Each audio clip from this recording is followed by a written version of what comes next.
I'm Sandy Murray. This is my second year at the garden center that we developed 3 years ago, and Carol was the first one here. I'm Carol Mitchum, and as Sandy mentioned, I was the first one to garden here and expanded to, well, we had 12 committed gardeners last year. We hope to have at least that this year. We're part of the Ohio State University Extension Summer Sprout Program.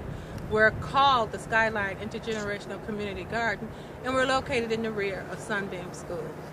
Okay, now, who is eligible to come here and garden with you guys? Anybody in the city who wants to be here. It's mostly the community, but anybody in the city is welcome to come. Now, what kinds of things are you growing here? Well, we've been supplied with seeds from the Ohio State University Agricultural Extension. We also would get starter plants in May. Okay. I did radishes and cucumbers and tomatoes and okra, and we had beans, yellow squash, zucchini squash, cabbage, carrots, melons, honeydew and cantaloupe melons, which weren't too successful, but that's okay. And watermelons. And watermelons. We're still working on amending our soils to get it right.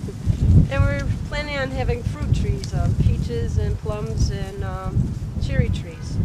Now, for the and youth. Small fruit, strawberry, blackberry, raspberries. Okay, now for the youth, how hard is it to get these guys involved in the gardening process?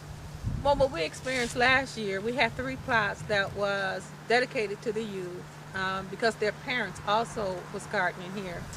And unless you have the parent, for us, unless you had the parent involvement, you didn't get much youth response. So the youth plot sort of just went to one of the gardeners sort of watching out for it.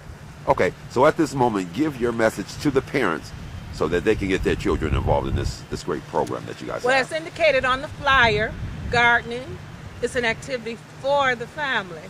So we would love to have children with mother and father, family. If the parents pave the way for the children, it'll help motivate the children. And you can see that gardening is not only a family activity, but it is also educational because we will be composting.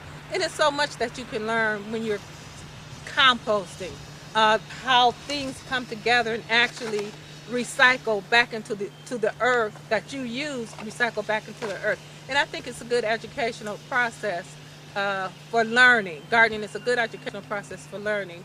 And if parents will come on board and help become involved with their children, it's just one more element to the educational process. Okay, give a number where they can contact you folks to get involved in the program. 216-421-8720.